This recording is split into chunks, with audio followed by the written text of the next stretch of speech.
adalah Mbak Lina. Ia ini disuruh ke agensi oleh majikannya dengan menggunakan taksi. Saya tidak tahu posisinya dia diputus kontrak atau ia yang memutuskan kontrak kerja. Intinya majikan mengembalikan ia ke agensi.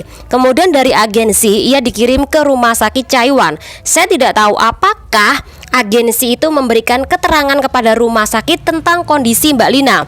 Karena ketika ada seorang suster ini menanyai tentang masalah barang dia, HP dia, Mbak Lina ini hanya bengong dan hanya menunjuk di luar saja. Dan kemudian di situ berbarengan ada salah satu dari teman kita ini mengetahui kesulitan jawaban dan pertanyaan dari Mbak Lina ataupun perawat. Akhirnya Mbak ini menjelaskan dan disitulah baru diketahui bahwa agensi yang menaruh Mbak Lina ini adalah agensi Sunlight daerah Mongko. Tadi aku baca di sebuah status mbaknya ini memiliki ibu yang kerja di negara Hong Kong. Lain kali silakan kawan-kawan lapor ke KJRI kalau ada kasus yang sama nggih. Halo, assalamualaikum warahmatullahi wabarakatuh. Selamat datang kembali di Harian Official. Kawan-kawan semuanya, gimana kabarnya nih hari? Semoga sehat selalu di perantauan nggih, amin. Semoga dijauhkan dari mara bahaya dan semoga kawan-kawan semuanya dipermudah segala urusannya sampai nggih, amin. Nah, kali ini kita bakal membahas sebuah berita sosial media milik orang lokal yang dimana ini ada 3 PRT yang diadili secara bersamaan karena bekerja secara ilegal di negara Hong Kong. Dan yang paling menariknya adalah mereka ini sebenarnya dihukum secara berbeda jangka lamanya. Tetapi entah kenapa mereka ini semuanya, tiga-tiganya ini disamaratakan hukumannya. Jadi silakan kawan-kawan simak videonya hanya di channel ini. Dan sekali lagi semoga bermanfaat buat kawan-kawan semuanya.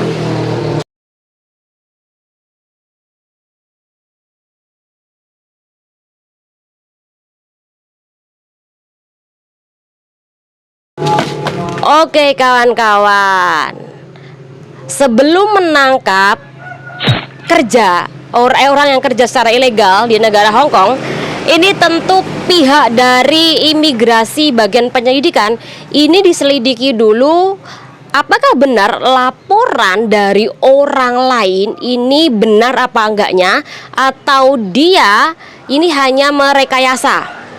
Jadi sebelum ditangkap tanggal 18 Februari 2024, pihak dari imigrasi bagian penyidikan ini melakukan penyelidikan terlebih dahulu terhadap ketiga PRT tersebut, yang dimana mereka ini melakukan kerja ilegal di daerah Caiwan sana. Setelah diselidiki, maka pada tanggal 18 mereka barulah ditangkap beserta buktinya. Jadi ketika mereka melakukan aktivitas cuci piring, nah mereka baru digerebek. Jadi intinya imigrasi bagian penyidikan ini memiliki bukti keterlibatan mereka kerja di negara Hong Kong secara ilegal, yaitu cuci piring di restoran daerah Caiwan sana. Dan yang melapor ini adalah seorang pelanggan yang sedang makan di sana. Nah, kok bisa? Ya bisa saja kan kawan, karena sekali lagi orang kalau tidak suka Anda ada kerjaan dengan menurut dia gajinya tinggi, maka mereka bisa melaporkan Anda ke imigrasi. Pertama karena iri tentang masalah gaji, bisa saja iri dengan restoran tersebut yang memberikan sampean gaji rendah kemudian mereka untungnya banyak. Intinya hati-hati kalau Anda bekerja secara ilegal di luar sana, karena biasanya banyak yang melapor. Jadi nggak hanya kawan-kawan kita, mbak-mbak Indonesia, atau mungkin dari warga lain, atau dulunya sebagai mantan PRT kemudian melaporkan Anda ke bagian imigrasi, tapi juga orang lokal pun ini juga bisa melaporkan. Bahkan orang yang mencarikan Anda pekerjaan ini juga bisa melaporkan Anda ke imigrasi kan kawan, jika Anda ini tidak menurut atau pembangkang, atau Anda ini dianggap sudah tidak menguntungkan dan merugikan mereka. Jadi ada bermacam-macam kenapa kok sampai dilaporkan. Oke, di dalam kasus ini sebenarnya bekerja secara ilegal di negara Hong Kong bisa dipenjara selama 2 tahun 3 tahunan, dan dendanya ini sebesar 50.000 dolar Hong Kong atau 100.000 dolar Hong Kong. Tetapi di dalam posisi ini mbaknya hanya dipenjara 15 bulan saja. Oke, pada tanggal 18 Februari 2024 ketika mereka sudah ditangkap, kemudian mereka diadili.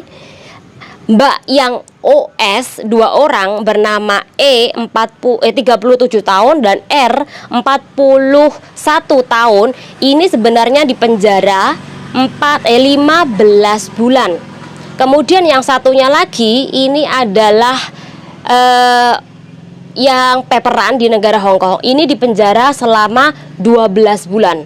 Tetapi karena mereka ini disidang di hari yang sama, tiga-tiganya ini dipenjara selama 15 tahun. Jadi perkaranya cuma disidang di hari yang sama, kemudian hakim memutuskan sudah dipenjara sama aja mereka, yaitu selama 15 bulan kan kawan. Oke, saran saya buat kawan-kawan semuanya, ketika kawan-kawan terputus kontrak atau Anda diputus kontrak oleh majikan Anda, teruslah berjuang dulu sampai Anda gagal. Kalau Anda gagal, monggo silakan Anda mau apapun itu, OS ataupun mungkin Anda mau mencari suaka di negara Hong Kong.